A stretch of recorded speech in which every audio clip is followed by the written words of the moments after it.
terdapat di dalam Yohanes pasal yang keempat, ayat yang keempat sampai dengan ayat yang ke-18. Kita akan baca bersama-sama kebenaran firman Tuhan ini.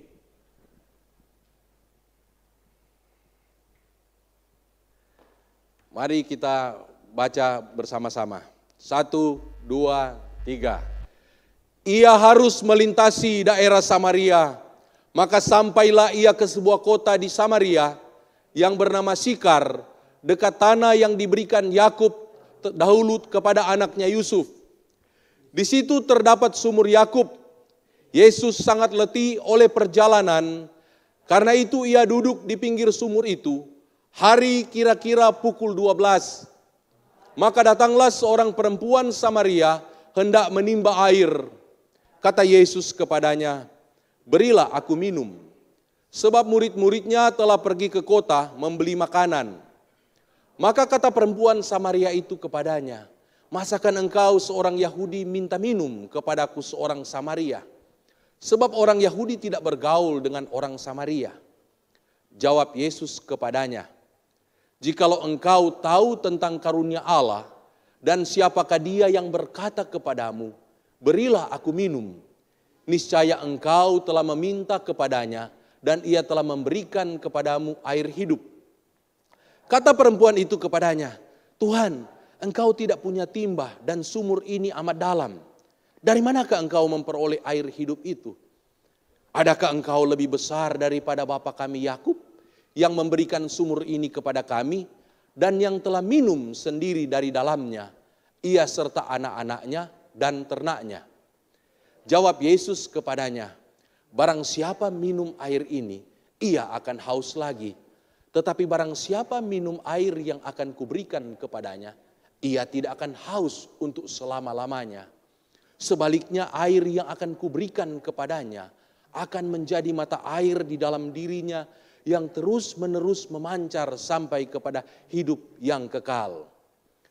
Kata perempuan itu kepadanya, "Tuhan, berikanlah aku air itu, supaya aku tidak haus dan tidak usah datang lagi ke sini untuk menimba air." Kata Yesus kepadanya, "Pergilah, panggillah suamimu dan datang ke sini." Kata perempuan itu, "Aku tidak mempunyai suami." Kata Yesus kepadanya, "Tepat katamu bahwa engkau tidak mempunyai suami.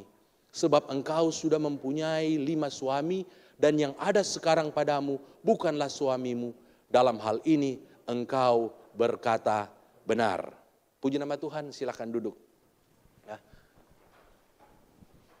Tema kebenaran firman Tuhan pada saat ini adalah Yesus pemenang jiwa. Nah, saya menemukan ada beberapa kebenaran di dalam teks firman Tuhan yang telah kita baca bersama-sama tadi. Dan kebenaran-kebenaran ini, kalau saudara menyimak, kalau kita membaca, ini sebenarnya merupakan salah satu cara atau metode daripada Tuhan Yesus. Bagaimana kita bisa menjadi saksi Kristus. Bagaimana kita bisa menuntun jiwa-jiwa yang terhilang datang kepada Tuhan. Dan ini bukan hanya sebagai cara dan metode daripada Tuhan Yesus. Tetapi dalam peristiwa ini kita juga bisa melihat bagaimana sikap yang sebenarnya yang ditunjukkan oleh Tuhan Yesus. Yang perlu kita contoh pada waktu kita berada di hadapan orang-orang yang masih jauh dari Tuhan. Apakah dia belum percaya kepada Tuhan Yesus? Ataukah dia sudah percaya tetapi dia masih hidup dan dikuasai oleh kedagingan. Hidup yang belum dipimpin oleh Roh Kudus, atau kalau dalam istilah kita dalam Pentakosta, kehidupan yang belum dilahirkan kembali. Baik di dalam roh dan kebenaran. Bagaimana sikap kita? Tuhan menunjukkan beginilah sikap yang sesungguhnya kalau kita berada di tengah-tengah mereka yang belum percaya kepada Tuhan. Kebenaran yang pertama yang saya temukan dari Yohanes pasal yang keempat ini adalah bahwa Yesus memprioritaskan memenangkan jiwa di atas semua kebutuhannya. Ini yang bisa kita lihat dalam pribadi daripada Tuhan Yesus. Ada dua hal yang memberitahukan kepada kita betapa Yesus memprioritaskan memenangkan jiwa di atas segala kebutuhannya. Dalam ayat yang keempat dikatakan ia harus melintasi daerah Samaria. John Wycliffe mengatakan di dalam Injil Yohanes, pada umumnya kata ini menunjuk kepada suatu keharusan ilahi. Dan hal itu mungkin juga terjadi di dalam ayat ini. Hal ini menunjukkan perlunya Yesus berhubungan dengan orang Samaria dan membuka gerbang kehidupan bagi mereka. Jadi kata ia harus melintasi ini memberitahukan kepada kita bahwa ini memang harus dia lakukan. Ini tidak bisa diganti baik dengan peraturan pada waktu itu bahwa orang Israel jangan melewati daerah Samaria. Kalau mereka akan melakukan perjalanan dari Yerusalem menuju ke Galilea atau dari Galilea menuju ke Yerusalem, kebiasaan pada waktu itu mereka mengitari Samaria. Tetapi karena ini merupakan prioritas daripada Tuhan dan ini merupakan satu keharusan ilahi, maka Yesus menyampingkan aturan-aturan yang ada pada waktu itu dan dia harus melintasi yang namanya daerah Samaria. Yang kedua yang memberitahukan kepada kita betapa hal ini menjadi prioritas bagi Yesus. Di dalam ayat yang ke-32 dan ayat yang ke-34. Di mana ketika murid-muridnya membawakan dia makanan. Ya, kan habis berjalan siang-siang itu kan waktu makan siang. Kan sampai Yesus minta minum kepada wanita Samaria. Artinya kalau makan siang kan kalau cuma minum kurang. Harus ada makanannya. Sehingga ketika murid-murid datang dari kota, membeli makanan dan menawarkan, Tuhan ini ada makanan. Tapi apa yang terjadi? Yesus berkata begini, padaku ada makanan yang tidak kamu kenal. Kemudian dia menjelaskan apa makanan yang tidak mereka kenal. Yaitu melakukan kehendak dia yang mengutus aku dan menyelesaikan pekerjaannya. Artinya, kalau bagi murid-murid, saya tidak tahu dengan kita. Hal yang terutama kalau kita sedang lapar di siang hari bolong adalah makanan. Baik itu mungkin makanan apa? Tino rasa, rica-rica. Atau arsik ya. Atau babi panggang dan lain sebagainya. Ya kan? Itu memang kebutuhan kita kalau sudah siang hari. Itu prioritas. Ya. Kalau ada yang mau cari, kesan dulu, makan dulu. Karena kalau sakit puru, apalagi kena mah, itu bisa ke rumah sakit, bisa ke UGD. Kalau udah kronis, bisa lanjut ke tempat yang lain. Tapi bagi Yesus, makanan yang sesungguhnya adalah apa? Wanita. Bukan mau makan wanita ini ya. Tetapi apa? Bagaimana menghadapi wanita ini, bagaimana memberitakan kabar baik kepadanya, bagaimana agar supaya wanita ini yang dia haus secara rohani, yang kehidupannya telah jauh tersesat, dan dia akhirnya melakukan hal-hal yang tidak benar. Bagaimana kehausannya, bagaimana kelaparannya, bagaimana kebutuhan rohaninya itu bisa dipenuhi oleh Tuhan. Itulah makanan yang sesungguhnya bagi Yesus. Dan itu merupakan alasan yang kedua yang memberitahukan kepada kita bahwa Yesus memprioritaskan untuk menyelamatkan jiwa lebih daripada kebutuhan yang lain. Yesus sangat memprioritaskan jiwa-jiwa yang terhilang. Sehingga ia harus melintasi daerah Samaria. Karena Yesus memandang keselamatan jiwa mereka sebagai makanannya. Dan adalah kehendak Bapa di sorga yang harus dia kerjakan dan dia selesaikan. Ini juga yang merupakan visi, misi daripada Tuhan Yesus. Dalam Markus pasal yang ke-10 ayat yang ke-45. Dia berkata alasan dia ada di dunia ini. Bahwa dia datang ke dunia ini bukan untuk dilayani, bukan untuk disediakan makanan. Tetapi dia datang ke dunia ini untuk melayani, untuk menyediakan makanan dalam tanda petik rohani. Kepada mereka yang lapar, kepada mereka yang haus, kepada mereka yang terhilang, yang tersesat di dalam kehidupan ini. Aku datang bukan supaya aku dilayani. Tapi aku datang supaya aku melayani. Agar supaya aku bisa menyerahkan nyawaku menjadi tebusan nyawa bagi banyak orang. Dan itu dilakukan oleh Tuhan Yesus. Bagaimana ketika dia mati di atas kayu salib, dia menyerahkan nyawanya. Dia katakan, ya Bapa, ke dalam tanganmu aku serahkan nyawaku. Tetelestai, sudah selesai. Sejak dia melayani Bapa di sorga, dia menjalani kehidupan, bahkan sampai akhir hidupnya, dia tidak dilayani. Yang ada juga dia ditolak. Ya. Saudara ingat ketika dia berada di rumah Simon orang Farisi. Ya. Harusnya kan kalau masuk ke sebuah rumah, seorang guru, jangankan seorang guru, rakyat biasa pun harus dicuci kakinya. Itu adat budaya. Tetapi mereka sengaja mau mempermalukan Yesus. Mereka tidak mencuci kaki Yesus. Mereka sibuk dengan obrolan-obrolan mereka. Mereka makan dan minum. Tapi Yesus tidak membenci orang yang melakukan hal itu terhadap dia. Karena memang dia datang ke dunia ini bukan untuk dihormati dan dilayani. Tetapi dia datang untuk melayani. Akibat sikap Yesus yang rendah hati dan taat ini. Akhirnya ada seorang wanita datang. Tersungkur di bawah kaki Yesus. Dia menangis di bawah kaki Yesus. Dia mencucurkan air mata. Menangis. Coba kalau Yesus minta dilayani. Simon, kenapa engkau tidak melayani aku? Engkau tidak tahu bahwa aku Yesus pembuat mujizat. Mana mungkin orang akan datang berlutut di bawah kakinya. Ini menjadi pelajaran rohani bagi kita. Kalau sebagai umat Tuhan, anak-anak Tuhan, kehidupan kita ingin dilayani, ingin dipuji, ingin dihormati, ingin disanjung. Sehingga ketika mereka tidak melakukan itu kepada kita, dan kita akhirnya protes, saya jamin tidak akan ada jiwa datang berlutut di bawah kaki saudara. Tidak ada jiwa yang datang memegang tangan saudara. Aku perlu Tuhan. Ceritakan Tuhan kepada aku. Doakan aku pendeta. Aku membutuhkan Tuhan. Tapi kalau hati kita memprioritaskan aku datang bukan untuk dilayani, tetapi melayani, maka mereka akan melihat ada sesuatu yang lain. Ada sesuatu yang luar biasa dari pribadi orang ini. Dia tidak dihormati, dia tidak dilayani, dia dicuekin, dia dihina, dia difitnah. Kita tidak penuhi kebutuhannya, tapi dia tetap penuh dengan senyum. Dia tetap penuh dengan sukacita, dia tetap menghormati. Maka mari kita datang kepada dia untuk meminta pertolongan kepadanya. Yesus datang bukan untuk dilayani, melainkan untuk melayani, dan dia memberikan nyawanya menjadi tebusan bagi banyak orang.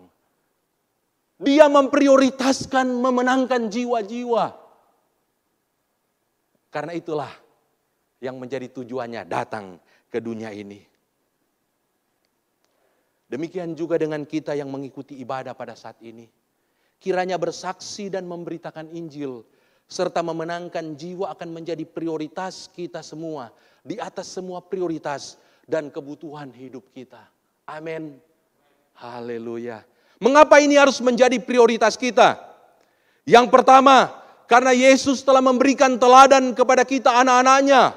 Dan sudah seharusnya kita menjadi serupa dengan dia.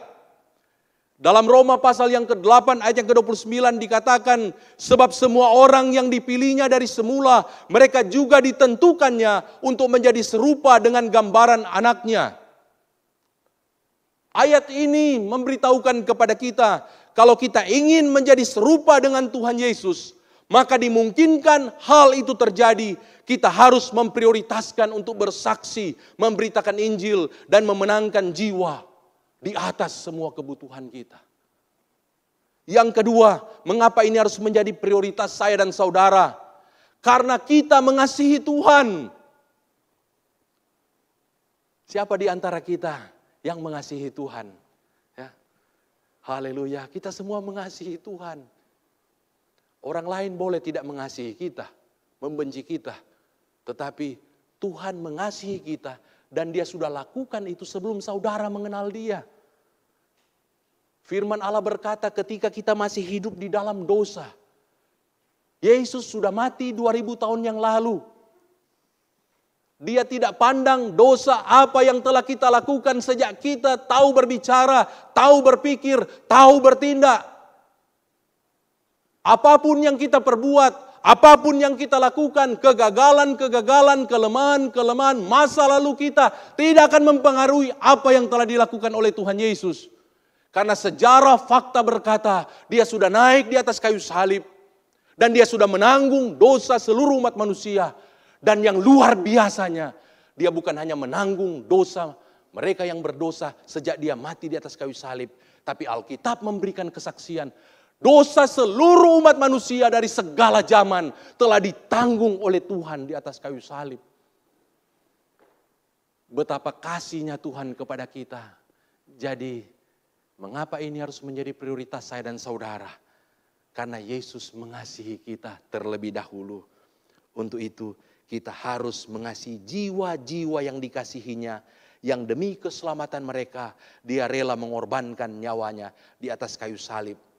Kemudian yang ketiga, dalam Yohanes pasal yang ke-15 ayat yang ke-27. Mengapa ini harus menjadi prioritas kita? Karena ini merupakan perintah Tuhan. Yesus berkata, tetapi kamu juga harus bersaksi. Karena kamu dari semula bersama-sama dengan aku. Bersaksi bukan hanya pekerjaan Roh Kudus. Bersaksi bukan hanya pekerjaan penginjil. Tetapi bersaksi adalah pekerjaan semua umat manusia yang telah percaya kepada Tuhan dan menjadikan Tuhan sebagai juru selamat mereka secara pribadi. Ketika Tuhan akan terangkat ke sorga, dia memberitahukan kepada kita, tetapi kamu akan menerima kuasa kalau Roh Kudus turun ke atas kamu, dan kamu akan menjadi saksiku di Yerusalem dan di seluruh Yudea dan Samaria dan sampai ke ujung bumi. Ini adalah perintah Tuhan. Perintah Tuhan berarti harus kita taati. Ini bukan himbauan, ini bukan saran yang bisa kita pilih akan lakukan dan tidak akan lakukan. Kalau yang namanya perintah, kalimat imperatif, kalimat perintah itu harus dilakukan. Kalau kita tidak melakukan, maka kita akan mengalami sendiri kehilangan damai sejahtera, kehilangan sukacita. Dan kita akan mengalami seperti yang menjadi alasan yang keempat, mengapa kita harus memprioritaskan untuk bersaksi dan memberitakan Injil. Yang keempat, karena kita akan dimintai pertanggungjawaban oleh Allah pada waktu hari penghakiman atas sikap kita terhadap jiwa-jiwa yang terhilang. Yehezkiel pasal yang ke-33 ayat yang ke-8 berkata, kalau aku berfirman kepada orang jahat, hai orang jahat, engkau pasti mati. Dan engkau tidak berkata apa-apa untuk memperingatkan orang jahat itu supaya bertobat dari hidupnya. Orang itu akan mati dalam kesalahannya. Tetapi aku akan menuntut pertanggungan jawab atas nyawanya daripadamu. Kita simak benar-benar perkataan firman Tuhan ini. Memang dia akan mati dalam dosa. Tetapi kalau dia pernah bertemu dalam kehidupan sebelum dia mati di dunia ini, di mana Roh Kudus sudah menuntun saudara untuk bersaksi, baik melalui gaya hidup kita yang benar, demikian juga melalui proklamasi Injil yang kita beritakan, ataupun nasihat-nasihat yang kita sampaikan, kita tidak lakukan itu kepadanya, dan dia mati, maka firman Allah berkata memang dia mati di dalam kesalahannya, dia akan mengalami yang namanya neraka. Tetapi Tuhan akan meminta pertanggungjawaban kepada kita ketika kita bertemu dengan dia di sorga. Memang kita ke sorga juga, tetapi Tuhan akan katakan, kenapa engkau tidak melayani dia? Kenapa engkau tidak bersaksi kepada dia? Kenapa engkau tidak memberikan teladan dan contoh kepada dia? Kalau mungkin engkau memberikan contoh teladan kepada dia, maka dia tidak akan masuk ke dalam neraka. Dia akan masuk ke sorga.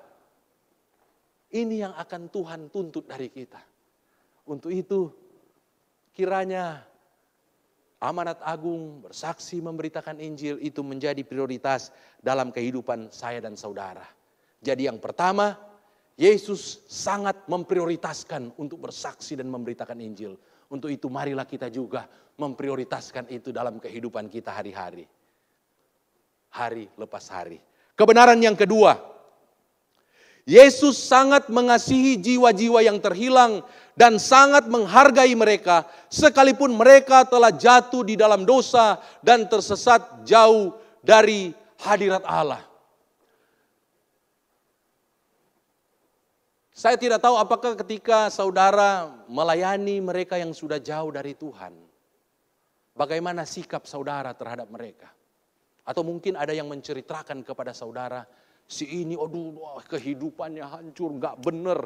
Waduh dia, bagaimana sikap saudara? Aduh sampai begitu ya.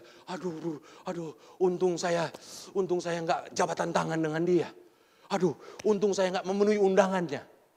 Atau dengar aja udah ngeri, apalagi kita ketemu ya. Apa itu sikap daripada Yesus terhadap wanita Samaria ini? Enggak. Yesus memang di sini dia sebagai manusia, tetapi sebagai Allah dia tahu juga latar belakang wanita ini. Dia tahu kehidupannya. Sama seperti dia tahu juga dengan wanita di rumah Simon ya, terkenal berdosa di kotanya. Ya kan? Dia tahu. Tapi sikapnya seperti menganggap dia ini gak pernah berbuat dosa. Seperti orang lain pada kaget. Kalau dia nabi, dia tahu orang itu berdosa. Itulah gambaran orang pada zaman itu. Dan kemungkinan ini gambaran orang yang ada di dunia saat ini. Orang-orang Kristen. Yang paling senang mendengarkan cerita kejatuhan orang. Yang paling senang mendengarkan kalau ada orang jatuh dalam dosa. Kalau ada orang terlilit dosa, terbelenggu oleh dosa yang tidak sama seperti yang, dan dia tidak melakukannya. Maksudnya orang ini tidak melakukannya. Itu senang. Oh iya ya, waduh. Saya dapat informasi tentang kamu. Jangan macam-macam kamu. Kalau macam-macam kepada saya share nanti di Facebook. Saya bikin YouTube tentang kejatuhan. Coba saudara perhatikan, bukankah pada hari-hari ini ada orang-orang yang sangat senang menceritakan kejatuhan orang. Sangat senang menceritakan hal-hal yang tidak benar. Ada yang share pada saya. Minta maaf ya, ini saya tidak menyebut orang. Kejatuhan hamba Tuhan. Saya pikir ngapain kita mau sibuk-sibuk membuang kuota, membuang waktu. Hanya untuk mencari kejatuhan apa yang dia lakukan. Yang perlu kita lakukan justru apa? Kita bersaksi, mencari jiwa, memberitakan Injil dan hidup kudus. Agar supaya kita tidak menjadi batu sandungan bagi orang lain. Amin. Sikap Yesus. Kalau kita melihat di dalam peristiwa ini, ketika dia bertemu dengan wanita Samaria ini, Yesus tidaklah kaget. Sekalipun dia telah mengetahui betapa gelapnya moral yang dia miliki. Betapa suramnya kehidupan rohaninya di mana ia telah beberapa kali bercerai. Saya membaca dalam komentar. Dan akhirnya dia menjalin hubungan yang gelap dengan orang lain yang bukanlah suaminya yang sah. Akan tetapi yang harus kita perhatikan, sekalipun Yesus tahu dia seperti itu, tapi Yesus tidak menghakimi dia. Yesus kita lihat memperlakukan wanita ini seperti bukan seorang yang berdosa. Coba kita lihat percakapan, bisa buka Alkitab, ayat yang ke-7. Ya. Ini yang saya katakan tadi, metode dan sikap yang harus kita miliki. Karena melihat perkembangan situasi seperti yang saya ungkapkan tadi ya. Banyak orang, kalau dengar firman Tuhan biasa aja. Sambil makan. Tapi kalau udah dengar orang lain menceritakan, dia itu bukan istrinya loh, bukan suaminya loh itu. Dia gini, kayak apa? Ini apa? Ini lebih daripada firman Tuhan apa? Mudah-mudahan di antara kita tidak ada yang seperti itu. Saya kalau orang lain cerita seperti itu saya, karena saya ingat Yesus. Yesus saja kok tidak merasa seperti apa? Aduh kamu kok begitu ya? Aduh bertobat ya kan? Dia kan hanya dengar aja kan gitu apa? Berilah aku minum. Ayat yang ke-10. Setelah wanita ini berkata, masakan engkau seorang Yahudi minta minum kepadaku seorang Samaria? Maka Yesus menjawabnya, jikalau engkau tahu tentang karunia Allah dan siapakah yang berkata kepadamu berilah aku minum, niscaya engkau telah meminta kepadanya dan ia telah memberikan kepadamu air hidup. Ini kata-kata Yesus ya. Betapa dia menghargai wanita ini, dia minta minum, dia kemudian juga dia menjelaskan tentang air kehidupan. Kemudian ayat yang ke-13 sampai yang ke-14, dia menawarkan air itu. Barang siapa minum air ini, ia akan haus lagi. Tetapi barang siapa minum air yang akan kuberikan kepadanya, ia tidak akan haus untuk selama-lamanya. Sebaliknya, air yang akan kuberikan kepadanya akan menjadi mata air di dalam dirinya yang terus-menerus memancar sampai kepada hidup yang kekal. Dan dalam ayat yang ke-16, ketika perempuan itu meminta air kehidupan kepada Yesus, maka Yesus berkata kepadanya, "Pergilah, panggillah suamimu dan datang ke sini." Perempuan itu menjawab dalam ayat yang ke-17, "Aku tidak mempunyai suami," kata Yesus kepadanya. "Tepat katamu bahwa engkau tidak mempunyai suami, sebab engkau telah mempunyai 5 suami, dan yang ada sekarang padamu bukanlah suamimu. Dalam hal ini engkau berkata benar." Dalam pelayanan penginjilan, baik ada orang yang mengundang saya untuk memanggil dan bersaksi, ataupun saya bertemu, saya tidak akan menyentuh hal-hal pribadinya. Apa dosa yang kau perbuat? Mana suamimu? Mana istrimu? Saya tidak akan bertanya seperti itu. Kecuali kalau memang kita sesama jemaat atau keluarga, saya akan tanya. Tapi kalau jemaat yang baru datang ke sini atau saya ketemu, saya tidak akan tanya hal-hal yang seperti itu. Karena Yesus pun kalau kita melihat ya, dia tidak tanya apa dosamu, iya kan?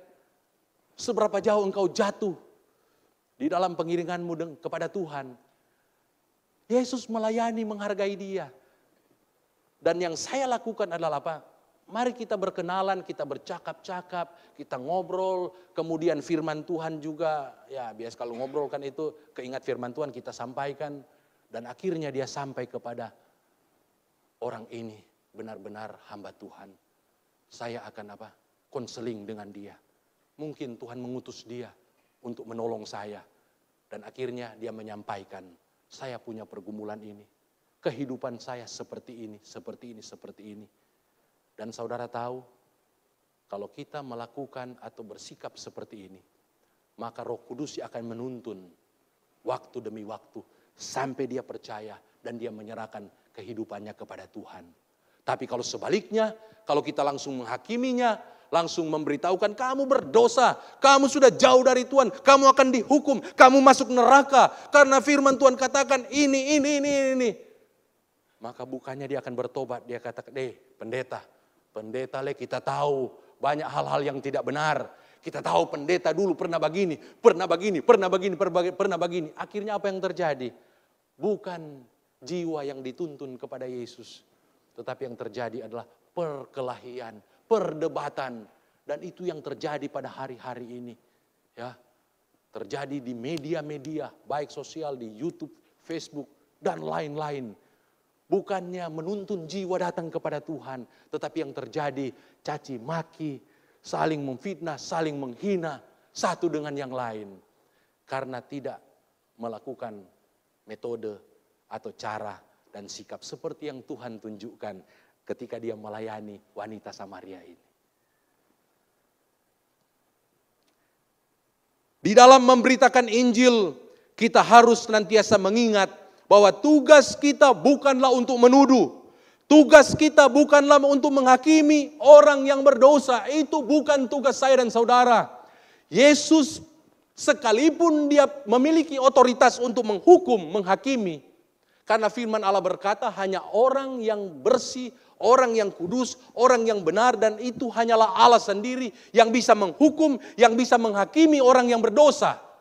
Tetapi Yesus sendiri mengenyampingkan otoritasnya itu dengan dia berkata, aku datang ke dunia ini bukan untuk menghakimi, tapi untuk menyelamatkan. Masakan kita? Yesus sendiri kesampingkan otoritasnya. Kita sendiri mengambil otoritas, menghakimi dan menghukum orang yang berdosa. Saya mengutip apa yang disampaikan oleh Daniel Niles. Dia mengatakan bahwa definisi dari pemberitaan Injil adalah seperti seorang pengemis menceritakan kepada pengemis yang lain di mana mereka mendapatkan makanan. Jadi Daniel Niles berkata bahwa bersaksi memberitakan Injil itu seperti seorang pengemis Dia memberitahukan kepada teman yang lain, aku dapat makanan dari keluarga Pak Hendro. Ya, yang saya lihat situ. Ayo mari kita datang ke dia. Oh baik orangnya. Bukan hanya seiman, orang yang gak seiman pun datang ya. Dari pesantren, dari mana datang tuh apa. Dikasih makan, jadi berkat. Saudara-saudara yang lain juga saya percaya melakukannya. Mari datang. Ada sesuatu yang baik di tempat itu. Daniel Nais berkata, penginjilan seperti itu. Memberitahukan kepada orang lain bahwa Tuhan itu baik. Dia sudah menyelamatkan saya. Dia sudah memberkati saya. Jadi mari datang kepada dia. Tidak memaksa tapi hanya menunjukkan. Kemudian dia berkata begini, orang-orang Kristen tidak menawarkan dari kelebihan mereka. Dalam menginjil kita tidak menawarkan kekayaan kita. Kita tidak menawarkan kepandaian kita. Tidak menawarkan harta kita, hikmat kita, kebijaksanaan kita. Mereka tidak punya kelebihan. Para penginjil tidak punya kelebihan. Dia memberikan satu ilustrasi. Mereka hanyalah tamu-tamu pada meja perjamuan Tuhan mereka. Dan sebagai penginjil mereka memanggil yang lain-lainnya juga, mari duduk makan di sini. Enak makanannya. Ada damai kalau di meja makan ini. Karena Tuhan bersama-sama dengan kita. Di sini nggak ada stres. Di sini nggak ada duka cita. Mari datang bersama-sama. Ada Tuhan di sini. Orang Kristen berdiri di samping orang bukan Kristen. Jadi kita berdiri di orang-orang yang akan kita injili. Dan menunjuk kepada Injil tindakan suci Allah. Kita hanya berdiri dan memberitahukan kepada dia. Itu yang engkau perlukan. Tidak ada lebihnya. Jangan menghakimi. Jangan menghukum dia. Jangan menambah duka cita akibat dosa yang dia lakukan. Saya membaca di dalam satu buku komentar, kalau saudara bertemu dengan orang yang jatuh bangun dalam rumah tangganya kawin cerai. Jangan tambah-tambah masalahnya. Jangan tambah-tambah kesedihan duka cita. Roh Kudus sudah menuntun dia, menolong dia, mengingatkan dia, menginsafkan dia. Gak perlu kita tambah-tambah dengan hukumannya begini loh. Kamu akan begini, kamu akan begini. Yang kita lakukan, tunjukkan Yesus kepada dia. Datang saja kepada dia. Gak perlu mulut kita. Banyak mulut maksudnya. Datang kepada Yesus. Dia pasti menolongmu. Dia tahu bagaimana cara menolong orang yang sudah tidak berdaya. Akibat kejatuhan, kehancuran. Baik pribadi maupun rumah tangganya. Saya diingatkan akan satu peristiwa di dalam 2 Raja-Raja pasal yang ke-7. Ini menceritakan tentang bagaimana bangsa Israel mereka mengalami kelaparan di kota Samaria. Kemudian karena dikepung oleh Raja Aram. Kemudian Raja Israel berkata begini, malapetaka ini datangnya dari Tuhan. Mengapa aku harus berharap kepada dia? Dalam 2 Raja-Raja pasal yang ke-7 ayat yang pertama, Nabi Elisa berkata begini kepadanya. Pada waktu yang seperti ini, di pintu gerbang Samaria, sesukat tepung yang terbaik akan seharga sesikal. 2 sukat jelai akan seharga sesikal. Kemudian perwira ajudan raja ini berkata, walaupun Allah membuat tingkap-tingkap di langit, masakan ini akan terjadi. Dia tidak percaya, kemudian Elisa berkata, hal ini akan terjadi, tetapi kamu hanya akan melihatnya dan kamu tidak akan memakan makanan itu. Singkat cerita, beberapa waktu kemudian ada 4 orang berpenyakit kusta. Orang yang berpenyakit kusta itu tidak boleh ada di kota, tidak boleh ada di jalan-jalan yang ada orangnya. Karena mereka itu akan disingkirkan. Mereka waktu dalam keadaan kelaparan mereka bilang begini, kalau kita pergi ke kota, di sana ada kelaparan, mati juga kita di kota. Kalau kita diam di sini, mati juga kita nggak ada makanan. Hanya ada mungkin tanah-tanah, batu-batu apa. Kalau mereka bisa rubah batu menjadi roti, itu mereka akan rubah. Kemudian mereka katakan begini, kalau kita pergi ke perkemahan orang Aram, kalau mereka akan matikan kita akan mati. Tapi kalau mereka izinkan kita hidup, kita akan hidup. Oke friend, berempat mereka kan. Mari sama-sama kita pergi. Kemudian mereka pergi ke perkemahan orang Aram. Apa yang terjadi? Mereka kaget. Mereka lihat tentara-tentaranya udah pergi, di situ ada makanan, wah segala macam makanan ada di situ. Kemudian mereka makan, minum, mereka keluar makan, minum, dan mereka akhirnya apa? Mengambil emas, perak, pakaian. Tetapi mereka mulai sadar. Mereka bilang begini, hey friend, kita kenyang, kita diberkati. Sekalipun yang di kota itu membenci kita, masakan kita biarkan mereka juga mati? Di situ kan ada opung kita, ada om kita, ada adik kita, kakak kita, nang udak kita. Di situ ada saudara kita. Sebutlah nama-nama ya dari suku-suku kita. Ada di kota situ. Masakan mereka akan mati kelaparan? Dan mereka akhirnya pergi ke kota dan mereka katakan, saudara-saudara, sekalipun kalian tidak menerima kami, tapi kami punya kabar baik. Datanglah ke perkemahan orang Aram. Tuhan sudah menolong kita. Tuhan sudah menyelamatkan kita. Dan singkat cerita, mereka menjadi penggenap daripada janji Allah yang diucapkan oleh Elisa kepada Raja Israel. Dan akhirnya orang Israel terhindar dari kematian karena kelaparan. Mereka makan, minum, mereka kaya. Dan akhirnya ajudan raja itu terinjak-injak di pintu gerbang Samaria. Dan dia hanya melihat dengan perut lapar dan tidak memakan. Saya tidak akan membahas tentang perwira ini. Yang saya bahas, penginjilan adalah seperti 4 orang yang berpenyakit kusta. Jangan biarkan kitanya menikmati keselamatan itu seorang diri. Jangan biarkan damai sejahtera yang kita miliki sekarang yang melampaui segala akal, kita nikmati seorang diri. Kita perlu membuat satu komitmen. Saya tidak ingin hanya menikmati berkat Tuhan sendiri dalam kehidupan saya. Saya harus bersaksi, saya harus menceritakan kepada orang lain apa yang Tuhan lakukan, perbuat dalam kehidupan saya. Dan dalam konteks misi, bulan misi pada bulan ini. Beberapa minggu yang lalu kita ditantang untuk memberikan janji iman untuk misi. Misi itu bisa kita lakukan di dalam doa, di dalam daya, dan di dalam dana. Kita bisa berdoa bagi jiwa-jiwa yang terhilang. Kita bisa bersaksi memberitakan Injil secara proklamasi. Dan yang ketiga, kalau saudara tidak bisa menjadi pendeta, penginjil, dan misionaris, berkat yang Tuhan sudah karuniakan kepada saudara, tuliskan di dalam lembaran janji iman yang akan dibagikan, saya ingin menyumbang untuk misi, agar jiwa-jiwa diselamatkan melalui harta berkat yang Tuhan percayakan kepada saya. Saudara bisa lakukan. Apakah dalam ibadah pada pagi hari ini atau minggu yang akan datang, buat janji iman. Jangan kita kalah dengan 4 orang yang berpenyakit kusta ini. Masakan hanya kita yang akan menikmatinya. Saudara tahu kalau mereka mau jadi orang terkaya di dunia, itulah saatnya.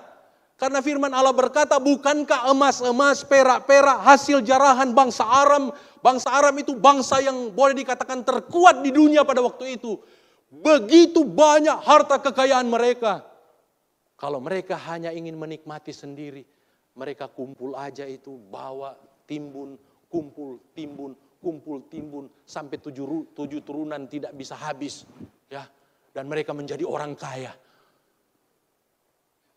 Tetapi luar biasa kasih Allah dalam hati mereka. Mereka katakan tidak. Harta ini Tuhan berikan bukan hanya untuk saya nikmati. Bukan hanya untuk kita orang kusta nikmati. Ini harus dinikmati oleh rakyat Israel yang ada di dalam kota. Oh, luar biasa. Ini satu peristiwa yang mulia kalau saya merenungkan kebenaran ini. Ini memberitahukan kepada kita pada hari-hari ini.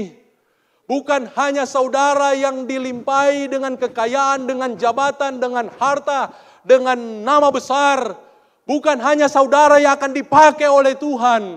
Karena dalam peristiwa ini justru orang-orang yang terkucilkan, orang-orang yang tidak memiliki apa-apa, orang-orang yang dihina, yang difitnah, justru mereka yang memiliki kasih Allah.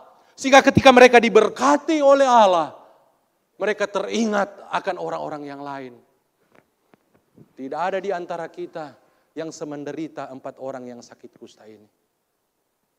Tapi kita perlu belajar dari hati mereka. Ya. Amin. Apakah saudara menemukan berkat Tuhan dalam kehidupan saudara? Jangan nikmati sendiri. Ya, banyak orang membutuhkan. Saudara bisa salurkan dalam misi yang akan dilakukan oleh gereja. Dalam misi ini kita menyekolahkan 2 orang hamba Tuhan. Nanti akan datang minggu depan ya, Sopin dan Jonah. Dan kita akan juga menyekolahkan 1 orang dari NTT. Karena sponsornya tinggalkan dia. Jadi gereja kita akan mendukung. Saudara tidak bisa menjadi pendeta, dukung mereka. Kita juga akan membuka gereja satelit yang memerlukan ratusan juta. Kemudian kita tetap mengembangkan komunitas di Cijanti. Kalau tahun ini kita 80 keluarga, termasuk jemaat yang membutuhkan. Tahun depan kita targetkan bisa kembali seperti yang lalu, bisa 100 sampai 125, bisa 150. Demikian juga dengan yang lain-lainnya. Mission trip.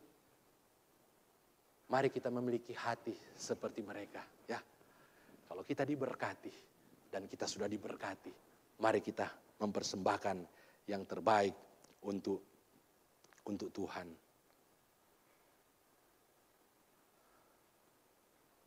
Kebenaran yang ketiga, jika kita saat ini dalam keadaan haus yang mungkin disebabkan oleh karena kelemahan dan kelelahan kita akibat dampak pandemik yang terjadi selama 2 tahun ini. Maka inilah saat yang tepat untuk kita meresponi apa yang ditawarkan oleh Tuhan Yesus kepada wanita Samaria ini. Ayat 14 berkata, tetapi barang siapa minum air yang akan kuberikan kepadanya, ia tidak akan haus untuk selama-lamanya. Sebaliknya air yang akan kuberikan kepadanya akan menjadi mata air di dalam dirinya yang terus-menerus memancar sampai kepada hidup yang kekal. Inilah saatnya. Kalau saudara haus, lapar, lelah, bukalah hati saudara dan katakan kepada Tuhan, berikanlah aku air hidupmu ya Tuhan. Maka dia akan memberikannya kepadamu. Dan Yesus berjanji bagi kita yang telah memiliki air kehidupannya, kita tidak akan haus lagi, bahkan kita akan menjadi berkat bagi jiwa-jiwa yang haus yang berada di sekitar kita. Dikatakan air itu akan kita miliki dan kita tidak haus lagi. Dan air itu akan menjadi mata air yang terus-menerus memancar sampai kepada kehidupan yang kekal. Dalam komentar dikatakan ini adalah Roh Kudus yang berdiam dalam diri saudara. Ketika kita percaya kepada Yesus, menerima karunia Roh Kudus, menerima baptisan Roh Kudus, maka bukan hanya kita akan diberkati, tetapi orang lain juga akan diberkati. Saudara-saudara, Yesus telah naik ke sorga dan dia berjanji akan mengutus Roh Kudus kepada kita. Untuk itu, biarlah saat ini kita meminta kepadanya untuk menggenapi janjinya, yaitu mencurahkan Roh Kudus atas kita, serta membaptis kita, agar supaya kita dapat menjadi sama seperti dengan Tuhan Yesus di dalam kasih, dalam karakter, dan menjadi sama dengan Dia sebagai pemenang jiwa-jiwa yang terhilang. Amin.